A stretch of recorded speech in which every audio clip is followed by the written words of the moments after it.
এবং আপনারা শুনে খুশি হবেন যে আমি জানি না ইতিপূর্বে কী হয়েছে। সিটি কর্পোরেশন, এসএমপি এবং জেলা প্রশাসন এরকম একটা মানে টিমওয়ার্ক, ওয়ান্ডারফুল টিমওয়ার্ক এবং সমন্বয়, সবাই মিলে আমরা কাজ করছি মানে কাঁধে কাঁধ রেখে।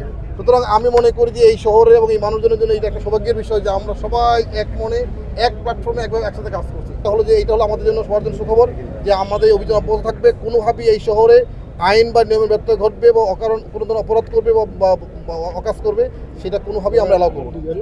এই শহরটা আসলে আমাদের সকলের, এই শহরটা সুন্দর থাকুক এটা আমরা সবাই চাই।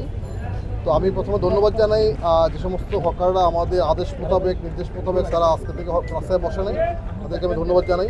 এবং আপনারা জানেন যে এই টিমওয়ার্ক আমরা সিটি কর্পোরেশন এবং এসএমপি, জেলা প্রশাসন, সিলেট সবাই মিলেই আসলে সিদ্ধান্তগুলো আমরা নিয়েছিলাম এবং কাজ করছি একসাথে। তো ইতিমধ্যে সিটি কর্পোরেশন কিন্তু আমাদের লালদিঘির মাঠে সরকারকে বসার জন্য একদম পুরো স্থাপনা করা সব করে দিয়েছে, তাদের বিকল্প একটি বসা জায়গা করে দিয়েছে। এই জন্য আমি সিটি কর্পোরেশন ধন্যবাদ জানাই। একই সাথে হকার যারা আজকে আমাদের আদেশ মোতাবেক আজকে এই রাস্তা ছেড়ে দিয়েছে তাদের ধন্যবাদ জানাই। একই সাথে আমি অনুরোধ করবো আমাদের যারা ক্রেতা আছেন তারা যেন ওই লালদিঘি যে মাঠে যেখানে আমাদের হকাররা বসবেন সেখান থেকে ক্রয় করেন। রাস্তাটা যেন ফ্রি থাকে সবার জন্য।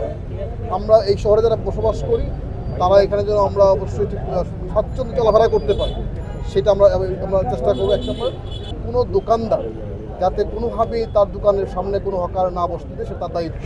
যদি আমরা অভিযোগ পাই যে কোনো দোকান বা কোনো ব্যবসায়ী তার দোকানের সামনে হকার বসতে দিচ্ছে, যে দোকানের সামনে হকার বলবে সেই দোকানের বিরুদ্ধে ব্যবস্থা নেওয়া হবে। আর আমরা একই সাথে আমরা ধন্যবাদ জানাই আমাদের এসএমপির পুরা টিম এখানে কাজ করেছেন। এখানে তো সবাই মিলে কাজ করার কারণেই কিন্তু আজকে এই শহরে যে সুন্দর লাগছে, দেখতে খুব ভালো লাগছে যে লোকজন ফুটপাথ দিয়ে হাঁটতে পারছে, আমরাও কিন্তু হাঁটছি। এবং এটা আজকে আসলে এটা আমাদের জন্য অন্যরকম একটা অনুভূতি যে এই শহরে আমি আসছি প্রায় 1.5 মাস হলো। প্রথম দিকে যে অবস্থা ছিল যে একদম হাঁটা যেত না হকারের কারণে, এমনকি আমাদের বাসা অফিসের পাশেও এই অবস্থা ছিল।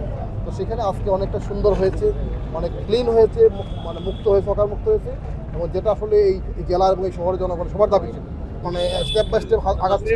এখানে সিএনজি বা অটোরিক্সা যেগুলি বা লেগুনে যেগুলি আছে ওই স্ট্যান্ডের বাইরে করতে পারে না। আপনারা জানেন যে আমাদের সিএমপি কমিশনার মধ্যে এখানে আছেন, উনি একটা শক্ত অবস্থান নিয়েছেন, একটা নির্দেশনা দিয়েছেন, সেই মতো কিন্তু কাজ করছে। স্থানের বাইরে কোনোভাবেই সেই পার্কিং করতে আমরা দিব না, কারণ হকার মুক্ত হয়েছে। এবং সেই জায়গাগুলি যদি আবার আপনার অন্যরা দখল করে, বিশেষ করে সিএনজি অথবা আপনার, তাহলে তো আমরা অবশ্যই সচেষ্ট থাকবো। যারা আইন অমান্য করবে, নির্দেশনা অমান্য করবে তাদের বিরুদ্ধে আইনগত ব্যবস্থা নেওয়া হবে। আমরা দেখি আমাদের একটা সমস্যা, আমরা বিল্ডিং করার সময় পার্কিংয়ের জন্য কোনো জায়গা রাখি না, বিশেষ করে মার্কেট করার সময় আসলে অনেকেই এটা রাখে নাই। তো এখন আপনি তো রাতারাতি মার্কেট বন্ধ করে দিতে পারবেন না, ভাঙতেও পারবেন না। এটার বিকল্প কী করা যায় সেই ব্যবস্থা করবো। আমাদের এই সীমিত সম্পদের মধ্যে বা সীমিত রিসোর্স যেটা রয়েছে, জায়গা যেটা রয়েছে, এর মধ্যে আমরা আসলে কী করতে সেটা ভাবছি।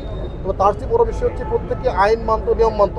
যিনি গাড়ি ব্যবহার করেন, গাড়ি চালান, তাদের প্রত্যেকে বুঝতে হবে যে কোন জায়গাটা আসলে পার্কিং করা উচিত, কোন জায়গা উচিত না, সেটা তো তাদের সচেতন হবে। সকলে মিলে যদি আইন না মানে তাহলে আসলে আমাদের একার পক্ষে কিন্তু সব বাস্তবায়ন করা খুব মুশকিল।